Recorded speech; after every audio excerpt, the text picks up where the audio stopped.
who are the abolitionists of today? Who are the people who are standing on the right side of history before it is fashionable? And what are some of the things that we are currently engaging in that, that are maybe similar moral catastrophes, just like slavery was in the 18th century? And what's the next big thing? What's a really big utopian idea that we could work towards and maybe not experience during our lifetime? Could we be part of something that's much bigger than us, a much bigger movement, and fight for this great ideal?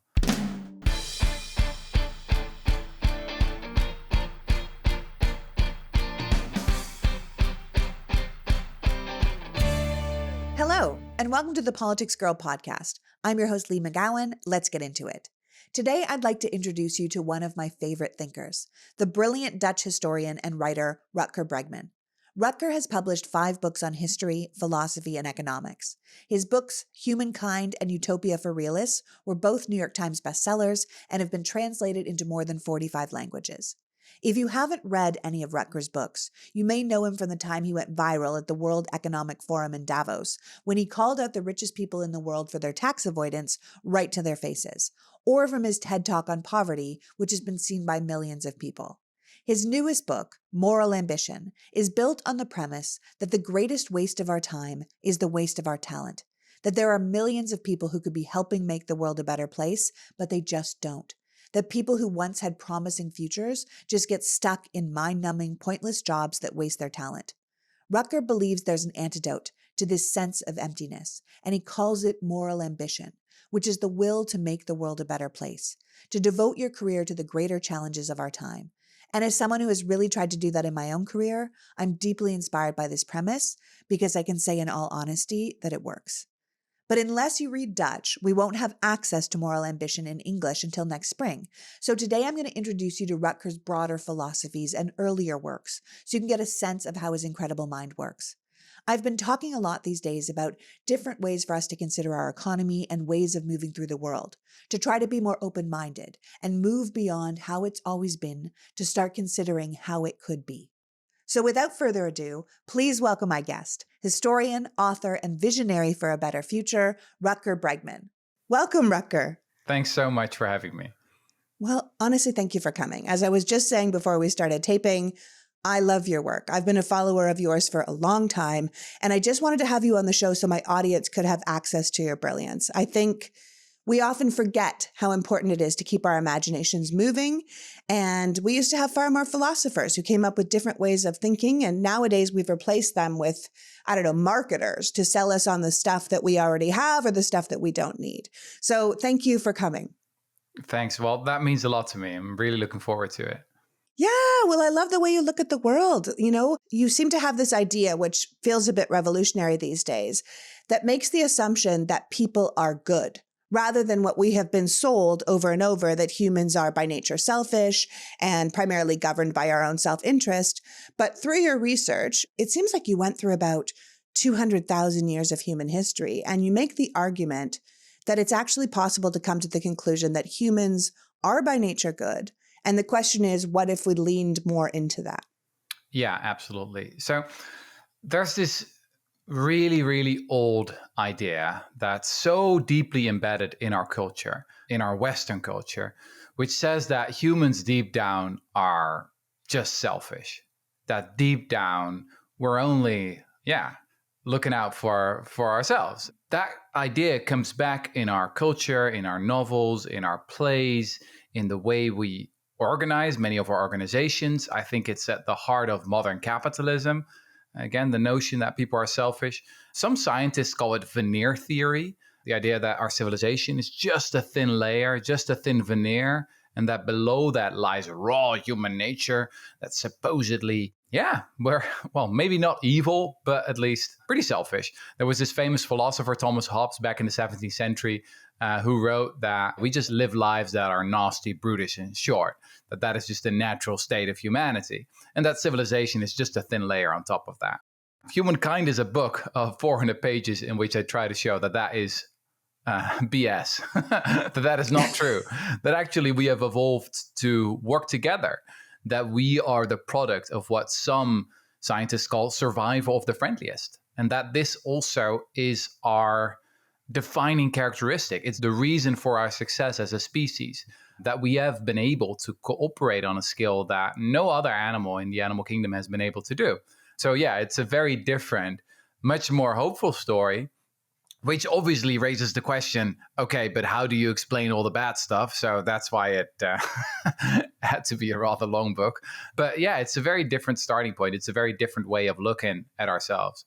So rather than give into this idea that we're programmed to be hateful, kind of warlike competitors who do terrible things to each other, which of course, as you're saying, is also true. What if we started repeating the good stories, the hopeful stories, the inspiring stories, the things that encourage us to be our best selves rather than succumbing to our basest instincts? My husband used to say every time I wrote, I was reading some terrible post-apocalyptic book or some movie came out, he was like, why don't we have the stories where humans made the right choice? We always have the stories where humans made the wrong choice and everything has gone so terribly. He's like, I'd love to see more stories where we did the right thing. We took the right path, right? Yeah. And I don't know how much fiction you've read, but or even if you're into fiction, I'm sure you're kind of busy reading all about human history. But I was totally traumatized by, say, Cormac McCarthy's The Road. It stuck with me for so many years. To this day, it sticks with me, just like how hideous the nature is. And I don't know if you've read it, but it is, kind of a Mad Maxy, terrible version of the future where we just have gone completely the wrong way. But then I've read a book like the Scythe series by Neil Shusterman 4 times because it imagines a future that is so much more hopeful. And obviously, we're talking about all this because of your work, Humankind, which is Humankind, A Hopeful History, which for people to know, it came out in 2020. Can you give me some insight into what makes you want to dig into that idea that humanity actually thrives in crisis, that, as you're saying, kindness and cooperation have been some of the greatest factors in humanity's long-term success as a species? Yeah, the book actually came out early in the pandemic when people were sharing all these stories about hoarding of toilet paper. That was the big story in the media at the time, that, again, supposedly people were behaving in a really selfish way. Actually, what happened was, from my perspective, quite predictable. So later, we've seen, the real rigorous research. There was, for example, a big report, I think it was the World Happiness Survey, that looked at what happened in many, many countries and actually saw a surge of benevolence, as the authors called it.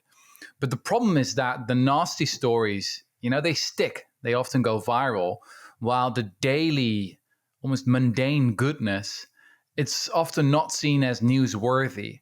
This is also a problem for storytellers. It seems to be harder to tell a good story about the goodness in people. I mean, you refer to a couple of novels. Another example that lots of people will know about or will have been forced to read in school is Lord of the Flies, the famous novel by William Golding about a bunch of British school kids who are in an airplane crash and then wash up on this uninhabited island.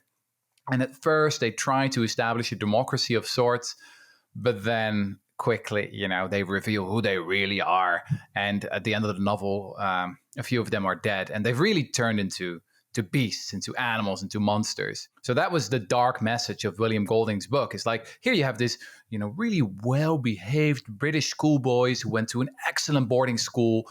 But if you give them freedom, if you put them on this uninhabited island, then they show you who they really are, which is very, very nasty. So anyway, I grew up with that book. That was a book that I read when I was 16. And Me as too. I was doing the research for Humankind, I was obviously wondering, what would really happen if real kids would shipwreck on a real island? And to be honest, that's actually one of the favorite chapters of my book, because I did find an example of real kids shipwrecking on a real island. And that's a very, very different story. Yeah. And if people don't know that story, I mean, it's really amazing. It is basically a real life Lord of the Flies. And those boys that were stranded, who are also schoolboys, I believe they were stranded by boat, they worked together the entire time. They didn't brutalize each other. They worked together and they were eventually saved. And they had created a community, even with one that was injured, that they kept care of the entire time. They didn't turn into savages who killed each other. And it was an amazing story. And it came out in a number of magazines. a couple years ago so people could know the real life Lord of the Flies story. But I mean, I think you're basically making the argument that believing in human generosity and collaboration isn't really just about being optimistic or seeing the glass half full. It's actually very based in fact. And perhaps even more importantly, the action of looking for the best in humanity actually has very positive implications for how our society functions. It's like this idea that when we look for the worst in people, when we think the worst in people, it often brings out the worst in people. But when we believe in the best of the humanity and in kindness and in altruism, we're actually better set up to achieve that and achieve real change to make things better.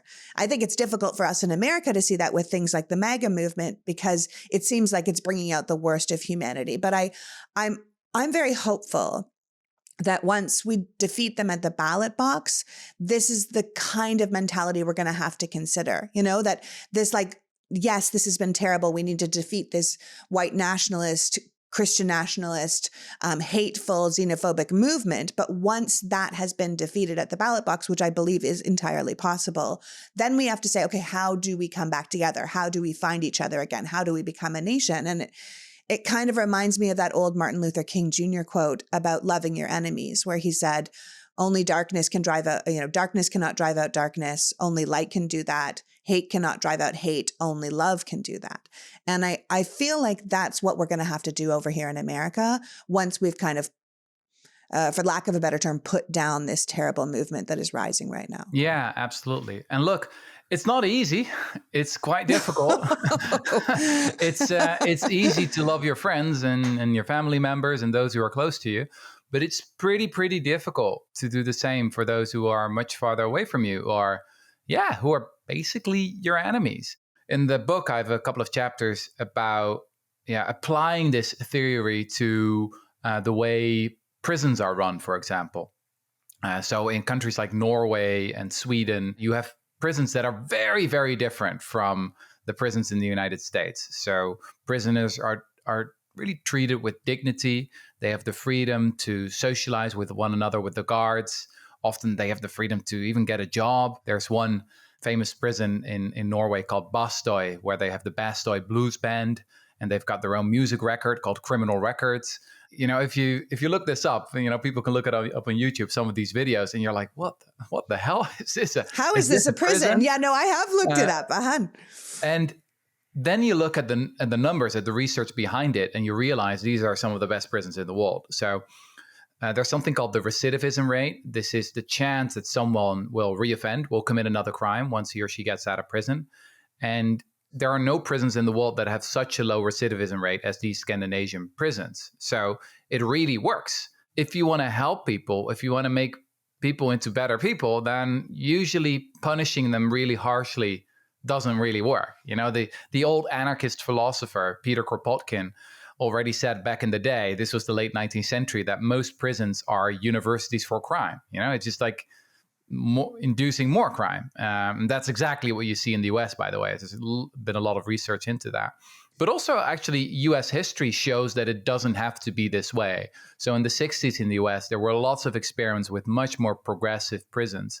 And back then, there was a whole movement, actually, that called itself an abolitionist movement that wanted to completely rethink the criminal justice system. That's always what I found so exciting about being an historian, is that you can theorize about doing things differently, but you can also just look at the past, because we've already experimented so much with amazing ideas in the past, whether that's a completely different criminal justice system, but also, much higher taxes on the rich.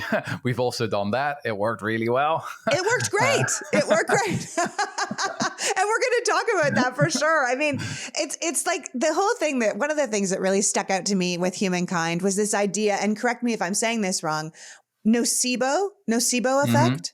Yeah. So, which is, for people that don't know, which I did not, it's the idea that ideas are never just ideas, that we are what we believe, that we find what we go looking for, and that what we predict often comes to pass. So if we say this is the way it's going to be, it often is. That's the thing. And the whole thing, when I was reading it, the whole thing reminded me of that famous quote from the ancient Chinese philosopher Lao Tzu, who said, watch your thoughts because they become your words. Watch your words, they become your actions. Watch your actions, they become your habits. Watch your habits, they become your character. And watch your character because it becomes your destiny. And I think that's so true, right? Because I try to do this, dealing with the horrors of the world, but especially here in America right now, I try not to hate. I try to put good things into the world in both action and word. I try to be a person of character, and I hope that it will lead to a destiny that has some worth, that my life will have had some purpose to it. But it is very hard because once your thoughts are in your head, they can so easily move into your actions and your words and this kind of thing. And so I love this idea of the nocebo effect, that ideas are never just ideas. Well, I really recognize that. It's especially once you get into this tribal mindset, the us versus them mindset, Right. and that you really start identifying with your own group, that, yeah, you become a little bit blind to the way the world really is. This does sometimes happen. I sometimes see it happen when I look in the mirror or when I look at my friends, right? There's this philosopher called Julia Galev who makes a distinction between scout mindset on the one hand and soldier mindset on the other hand. So soldier mindset is when you're really trying to defend your idea and your worldview, just like a soldier that's defending a castle or something like that. But a scout is very different. A scout wants to go into the world, into new territory, and come back and report as accurately as possible what she has seen. Sometimes, sure, a little bit of soldier mindset can't hurt, but I think it's also very important to sometimes try and be the scout, to just see the world the way it really is. That's sometimes tricky or difficult if you get into this us versus them mindset. Yeah. And the us versus them mindset is also very easy to manipulate people with. Yeah, it's the oldest trick in the book. And so coming back to the nocebo effect, lots of people will have heard about the placebo effect. You get a pill from the doctor, there's actually nothing in it, it's just a sugar pill. But just because someone in a white coat gave it to you, it seems to work and you actually start feeling better. There's lots of evidence for the placebo effect. We are our brain. And if we really believe that something can make us better, then sometimes that really works.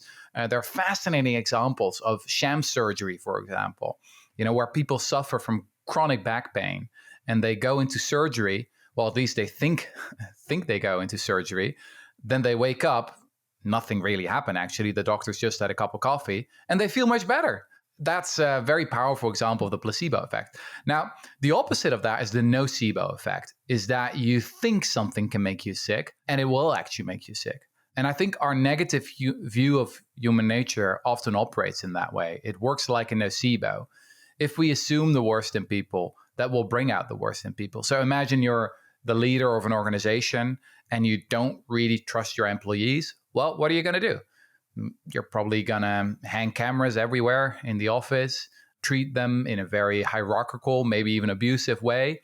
And then how your employees are going to behave? Well, I don't think they're going to behave in a really kind, friendly, and compassionate way. So, yeah, it's a self-fulfilling prophecy. That's why I think it's really important to think hard about what's your theory of human nature, because probably that's the kind of behavior that you're going to bring out in people. Yeah, absolutely. That's a good way of looking at it, honestly. Let's back up for a second. You kind of burst onto the scene with your book, Utopia for Realists, which came out in 2017, where you were imagining a different way of doing things. The book is basically a history of the traditional left-right divide. And despite the fact that it was published 7 years ago, I don't think it could be any more relevant today. The gist of the book is basically, we live in a time of great upheaval. No one knows what our future is going to look like. Our society, our work, everything is changing right now.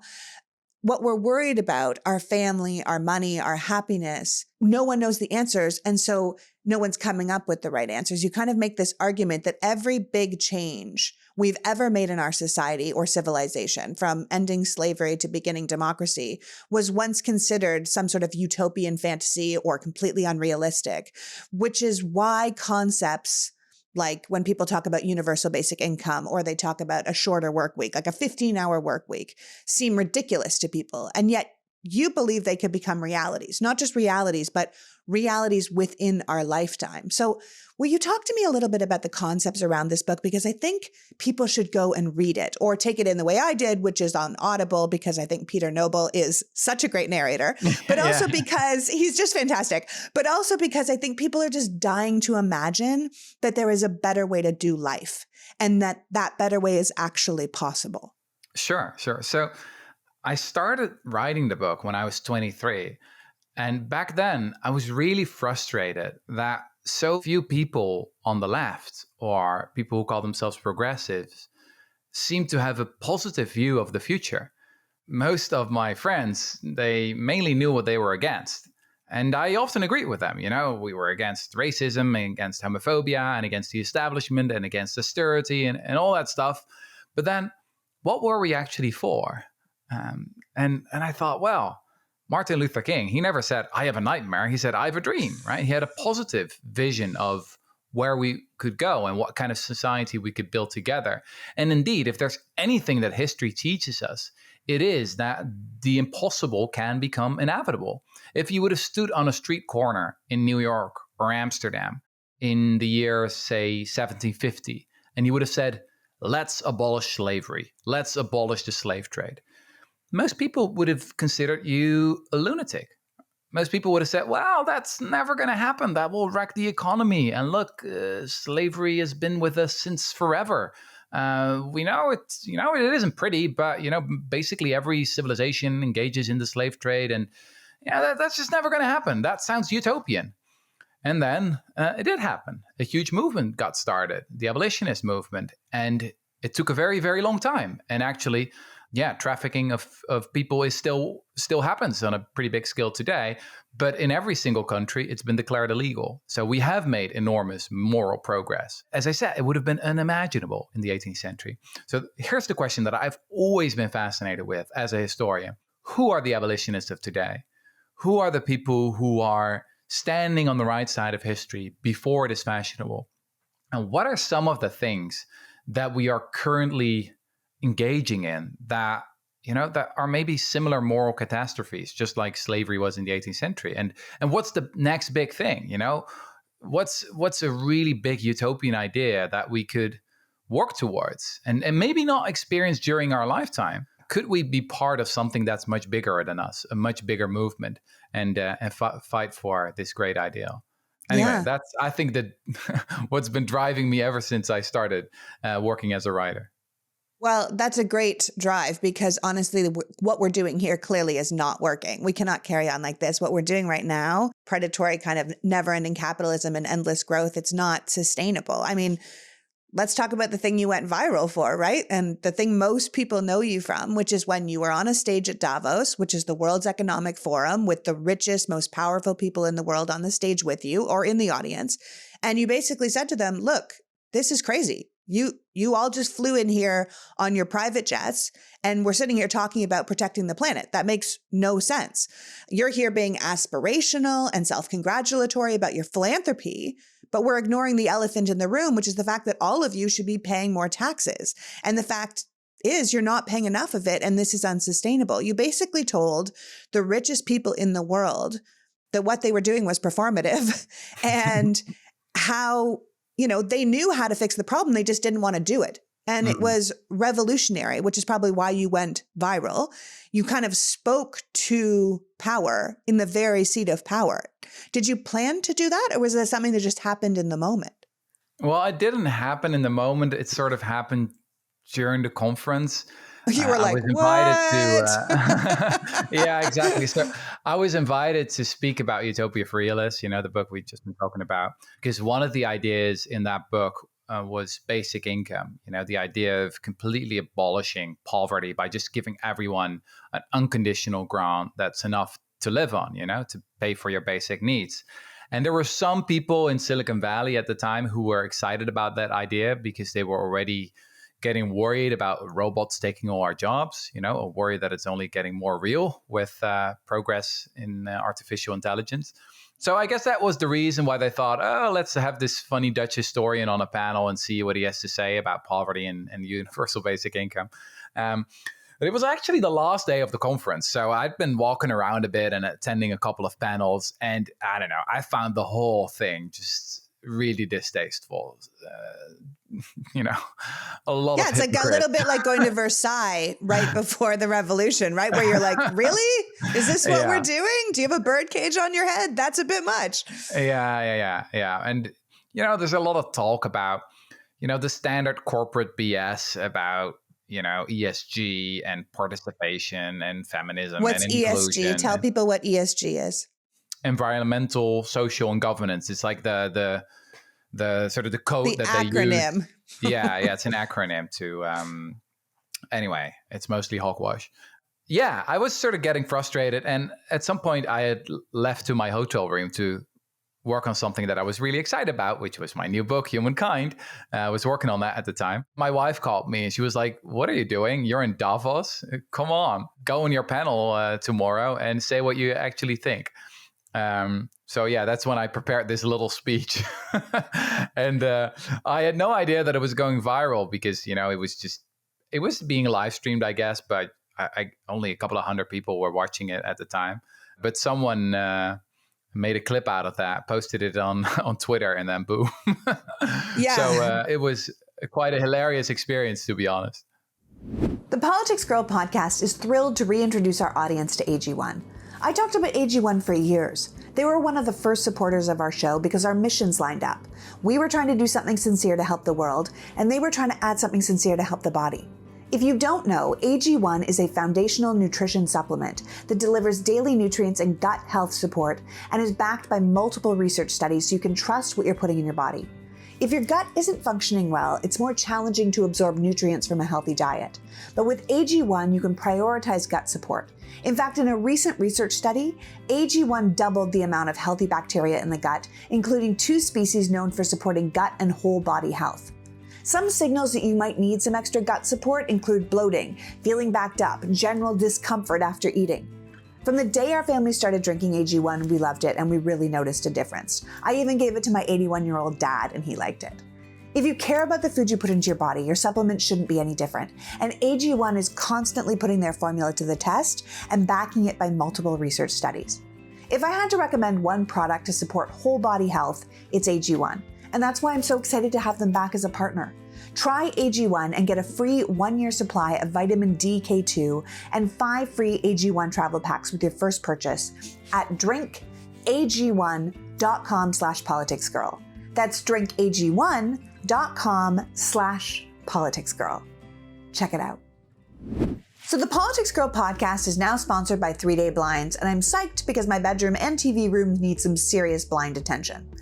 3 Day Blinds are the leading manufacturer of custom window treatments in the US. They have local, professionally trained design consultants with an average of 10 plus years experience to provide expert guidance on the right blinds for you from the comfort of your own home. You just set up an appointment and you'll get a free, no obligation quote the same day. And the experts at 3 Day Blinds handle everything. They design, measure, and install your new blinds, so you can just sit back and let the pros do their work. No buying the wrong length or having them not fit or even drilling into your wall a million times. Check out their Instagram. You'll see right away how nice their stuff is. And 3 Day Blinds has been putting out a consistently high quality product for 45 years, which is probably why they're the highest rated blind company on Trustpilot. No matter your specific needs, be it motorization, home automation, room darkening, child safety blinds, 3 Day Blinds has thousands of options that will fit any budget or style with actual samples. So you won't have to be guessing what your blinds will look like, which, let's be honest, most of us have done over the years.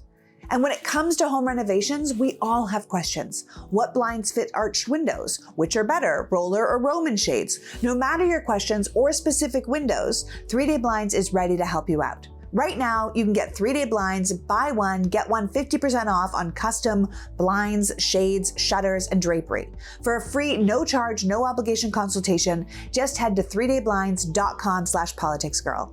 That's buy one, get one 50% off when you head to 3dayblinds.com/politicsgirl. One last time, that's the number 3, dayblinds.com/politicsgirl. And that promo code is politicsgirl for 50% off your first order plus free shipping.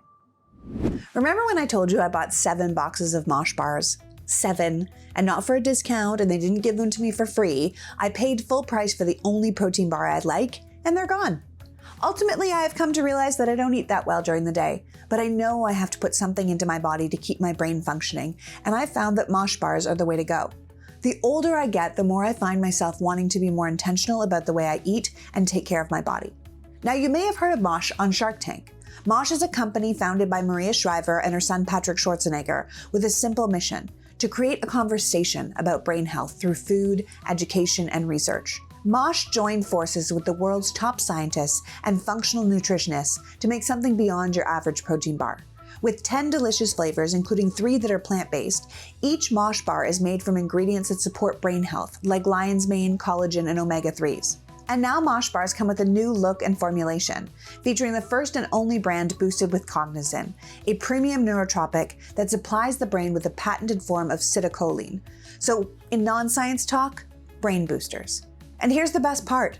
Mosh donates a portion of all proceeds from your order to fund gender-based brain health research through the Women's Alzheimer's Movement.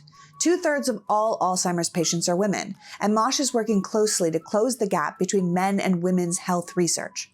Now, I'm always going on about their lemon and white chocolate flavor because that's my favorite, but honestly, they're all good. My boys love the cookies and cream and chocolate peanut butter crunch. If you want to find ways to give back to others and fuel your body and brain, Mosh bars are the perfect choice for you. Head to moshlife.com/politicsgirl to save 20% off plus free shipping on either the bestsellers trial pack or the new plant-based trial pack. That's 20% off plus free shipping on either the bestsellers or plant-based trial pack at moshlife.com/politicsgirl. Thank you, Mosh, for sponsoring this episode. It was quite a hilarious experience, to be honest. Well, honestly, I mean, you pointed out that they were all speaking the language of participation and justice and equality and transparency. Basically, what that acronym we were just talking about was. And almost none of them were raising the real issue, which was tax avoidance, right? The fact that the ultra rich are just not paying their fair share and they're taking far more than they give. And it's completely unsustainable. You said at one point, it's as if we're all at a firefighters conference and no one is allowed to talk about water, right? Yeah. And so it reminded me of what the increasingly famous economist Gary Stevenson says, which is basically that our society is setting itself up for our grandchildren to live in desperate poverty unless we reduce the wealth and power of the rich. And he goes on to say that he understands it's not easy to just tax the rich. You can't just say, oh, tax the rich, but it's incredibly essential that ultimately that is the only way we're going to prevent the collapse of the Western living standards that we're all really used to. And you and I were just kind of talking about this. We're clearly living in a new Gilded Age, and the last Gilded Age was only curbed by massive government programs and taxes that acted as a social safety net for the people. And it was also a way to kind of rein in the vast amounts of greed that the privileged gilded class had. And this isn't an American phenomenon. I mean, the Gilded Age is an American thing. But if you look at the turn of the 20th century, there was just desperate poverty in the UK, in Europe. This is the kind of Dickens time with like the please, sir, can I have some more Oliver orphans begging on the street and Ebenezer Scrooge, like kicking poor people out of his way, saying, are there no prisons? Are there no workhouses? We're kind of back there again in many ways. And we clearly need to change things. We did it once. We can do it again. This isn't some new story. It's just a lesson we need to relearn. Do you feel that? Yeah, it's essential to emphasize that there's nothing radical about taxing the rich. Yeah. Nowadays, for the first time in US history, working class people have a higher effective tax rate than billionaires. That is insanity. And it's happened for the first time in US history. If you go back a couple of decades, say to the 50s and the 60s. When America was great? Yeah, well, make America great again. Bring back those higher get your taxes, tax rate up to 72 to 90%. Yeah. Yeah. There was a much higher marginal tax rate for the very rich. There was a much higher estate tax back then. And actually, the economy did great. There was very high rates of economic growth. There was very high rates of innovation. So it's not radical at all. Just like things like universal healthcare for everyone. It's not radical at all. Like pretty much every developed rich country has it, Talk to conservatives in the UK or talk to the Tories in Canada or wherever they are. And they will tell you it's not radical. There's just this one country. It's not what I would regard as utopian. If you really want to hear my utopian thinking, that would be way more radical. This is just basic stuff. Really, really basic stuff. Yeah, not letting your citizens die of treatable illnesses because they just weren't rich enough is also not radical.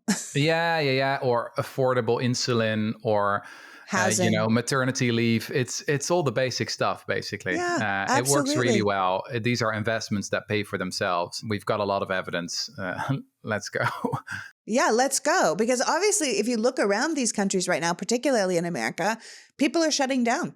They're giving up. So many people in our society feel as if they've failed because we measure our success on financial security, and so few people feel secure. There's less housing security, less reliable income. We don't know what the jobs of the future are going to be or how we fit into that.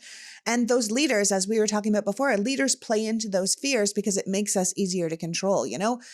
I don't know. I'm sure in Amsterdam, you guys are doing a lot better, but we've lost a lot of community in America. Most of us are lonely. Our mental health is generally fragile. I mean, in many ways, this is kind of what you were talking about in your newest book, Moral Ambition. And I know you've also created a foundation that goes with it. And I understand that we can't read it in English until next year.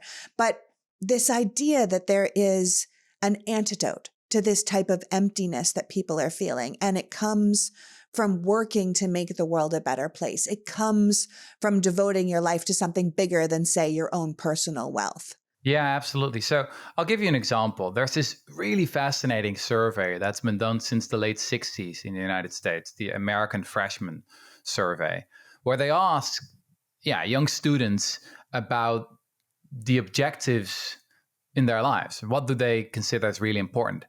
And in the late 60s and early 70s, around 80% of students said that developing a philosophy for a meaningful life was really important to them. And it was only around 50% that said making a lot of money is really important to me. Today, those percentages have reversed. So around 80% thinks that making a lot of money is really important. Less than 50% think that developing this meaningful philosophy of life is really important. Now, that's partially because people struggle with student debt and housing costs have gone through the roof. So that's very understandable that people find it really important to get a good wage to be able to afford all that. But it's also been true for kids with a much more privileged background, that can more easily afford those housing costs and pay back those student loans if they even have them. So I think the whole country since the 1970s has been fed this giant nocebo that has, given so many people the idea that people are fundamentally selfish and that the world is a fundamentally competitive and nasty place. And in some respects, the US is. A good friend of mine was just fired. As someone from the Netherlands, I was pretty horrified by how that went. Like, it was just after 11 years of work for a company, you just have one Zoom call and it's like, bye, and gone. That's, that would be utterly impossible in the Netherlands. Yeah.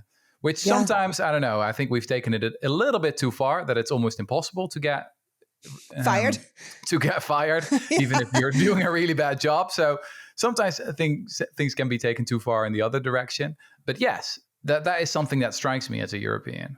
Yeah, people always say, take your vacation days in America because you could die at your desk and they will have replaced you the next day. You know what I mean? Like this, I am going to be a really good worker and I'm going to work really hard. I'm going to make my money. I mean, I think it all started mostly in the 80s with Reagan and the greed is good era and making the most amount of money possible and then changing government policies to make sure that people who made money made more money.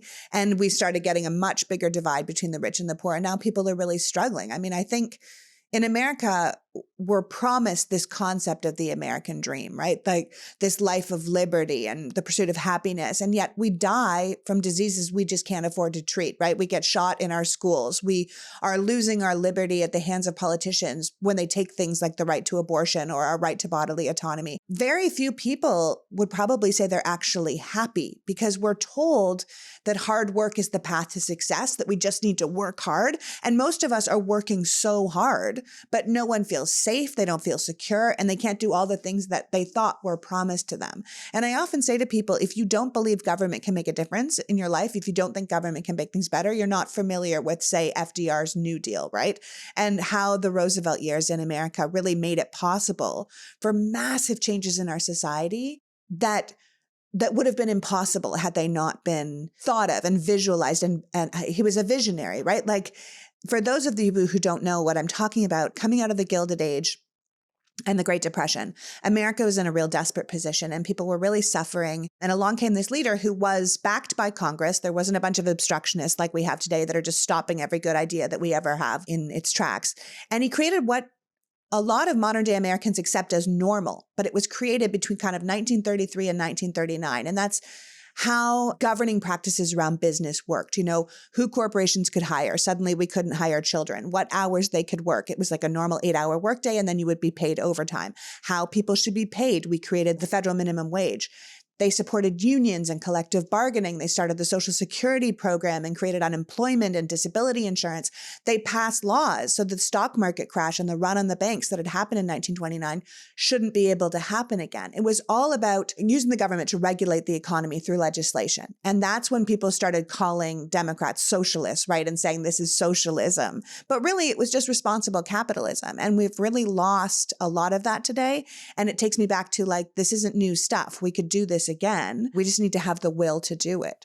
Yeah, absolutely. You know, that's something I always find weird when I go on American talk shows, whether it's CNN or MSNBC. There's always this silly debate going on about capitalism versus socialism. And I was always like, the thing you call socialism, that's social democracy. Like, most developed countries have that. It's not revolutionary. It's just common sense.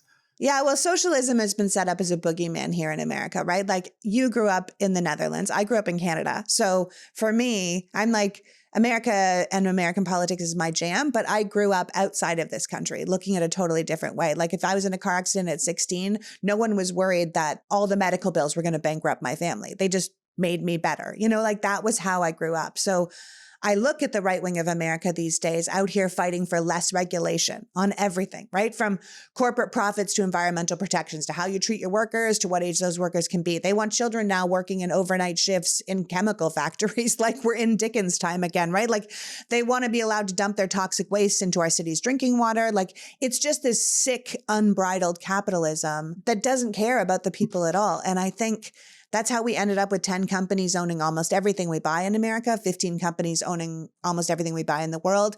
And this kind of society clearly only serves that group at the top and the politicians who do their bidding, basically the people you were talking to at Davos. Yeah, absolutely. And that's sort of the short summary of my last book, Humankind. Most people are pretty decent, but power corrupts. So power is this really dangerous drug, basically, that deludes you, that turns you into a much more narcissistic and nasty person. And again, we have got a lot of evidence, both from history and from psychology, that power is dangerous.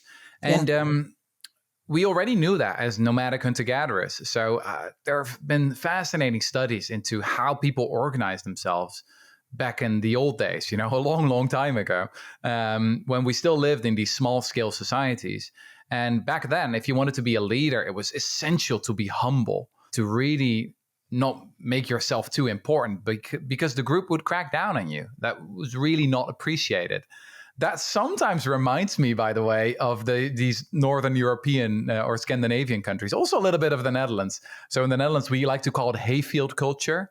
As soon as you stick your head up out of the hay, everyone's like, get exactly. down. Then we chop it off. Or tall poppy syndrome, obviously. In Denmark, they call it Jante's Law. It goes back to an old story from the 19th century. So don't think you're special. Don't think you're better than us. Don't think you're more important than us.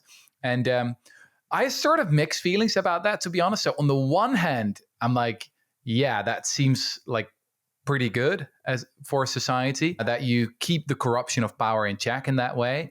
On the other hand, I must admit that one thing that attracts me to the US is that there's much more of an appreciation for weirdness and also more appreciation for ambition, for trying to be the best at what you do. Ambition is regarded with suspicion in Unless it's lots in of European sports. And countries. then you can be Cristiano Ronaldo and be like, there is no one better than me. And everyone's like, that's right, man. But if he was in Yeah, yeah. politics, it would be And completely different. yeah, and look, ambition can be a really dangerous force. I recognize that, but you can also use it for good. I think you can also want to be the best at what you're good in helping others, for example, or starting a movement or starting an organization that really makes a difference for as many people and animals as possible. I think one of the tragedies today, and again, you see this clearly in the US with Ivy League universities, for example. Here we have all these super smart students who had the best grades in high school and then were accepted to study at one of these prestigious universities. And what did they do? Well, 45% of Harvard graduates go on to become a consultant or they work in finance. And when I look at that, I'm like, oh, it's such a waste of talent. These people could go on and do great things, but they go into these socially meaningless BS jobs. That's such a waste that's going on, this enormous waste of talent. So many smart people who could be working on some of the most pressing global issues, but are just, creating these Excel files and PowerPoint presentations for people they hate. We're going to need to read your book, Moral Ambition, when it comes out in English, unless we read Dutch right now, because I think that's the thing. I don't think these people who are making the money and have hit the top tier are happy. I don't think they're happy. Yeah, I think that's why they seek all these other things and they behave badly and they have 4 marriages and, they're not happy, but they don't know how to make themselves happy because they've hit the pinnacle of what America told them they should be, which is rich. Right. And I think, if we go back to the economist, Gary Stevenson, he says, he talks about the old fashioned goal of raising a family and stability where you can get ahead in the world and things are just innately more fair. But your work often goes further than that because you talk about things like utopia. You use the word utopia without being ironic about it. And before you go, could you just tell me, what's your argument for the realism of such an idea for us to aspire to? Well, again, history teaches us that utopias can become reality. If there's one thing that I've learned from history is that there's nothing inevitable about the way we've structured our society and economy right now. It can all change. It can change quite radically, actually, for the better or for the worse. That's also important to keep in mind. Take something like democracy. Some people may take it for granted. Well, actually, it's a pretty recent invention. Real democracy in the US. Well, we have that since maybe the 60s with the civil rights. Is that real democracy? Some people would say that even the current system is not an actual democracy. Yeah, that it's I more might like make a that plutocracy. argument. And they have some good arguments to back that up. I think it's really important to have that historical imagination because then you start to see what is possible. People lose that sense if they are hooked on the news. The news mostly tells you about what's going wrong in the world. It tells you about what happens today instead of what happens every day. I think that's quite important to try and plug out of that. Listen to a couple of good podcasts, listen to a couple of good books, because that will open your mind about what is possible and how you can contribute to some of the most important causes in the world right now and how you can try to be on the right side of history before it is fashionable. Yeah. I want to thank you for joining us today, Rutger. We'll have to have you on again next year when we can finally get our hands on Moral Ambition in English. And you can tell us more about the foundation that you're setting up to kind of further spread this idea that we can have lives that mean something and how our lives of worth and fulfill us, right? But for now, please tell people how they can follow your work and buy your books. Yeah, so I'll actually be moving to New York City in September. So hey! maybe we can do it in person. That'd be great. Right in time for the end of America or the beginning of a new phase. Good for you. Exactly. I want to be there when it happens. Yeah. So we're moving for a year with my family for the launch of my book. And as you said, I'm also launching a foundation to help as many people as possible to get out of their BS jobs and to do. You can say bullshit because it is. Okay. Well, where can people find me? I've got a website, rutgerbregman.com. I'm on X or Twitter, as I still like to call it. I'm on Instagram, on Facebook. Yeah. Well, let me tell you, as Timothy Snyder, who is also a spectacular writer that I love and a big thinker who wrote The Terrifying but Important on Tyranny, he wrote about you. And he said that your writing uses history to give the rest of us a chance to build a better future. And I couldn't agree more with that assessment. And I really appreciate you taking the time to talk to us today. Thanks so much for having me. Really love that. So that was Rutger Bregman, reminding us that MLK didn't inspire us with his "I have a nightmare" speech. That humanity, no matter what we have been taught, is actually by nature cooperative and benevolent. It's how we've been able to get this far as a species. That we can't get so caught up in the news of today that we lose our historical imaginations. That we have to take our soldier mindset and our battle positions and attempt to embrace our scout mindset, to look around at how things really are and consider how things could be. We must remember that the impossible has often become the inevitable, and we need to encourage our modern-day abolitionists, both in ourselves and in others, to stand on the right side of history before it is fashionable. I want to thank Rutger for joining us today, and you for caring enough about a better world to be here. Now go out and enjoy your summer day. Until next week, PG out. The Politics Girl podcast is written and performed by me, Lee McGowan, in partnership with the Midas Media Network, and produced and edited by Happy Warrior Entertainment. All rights reserved.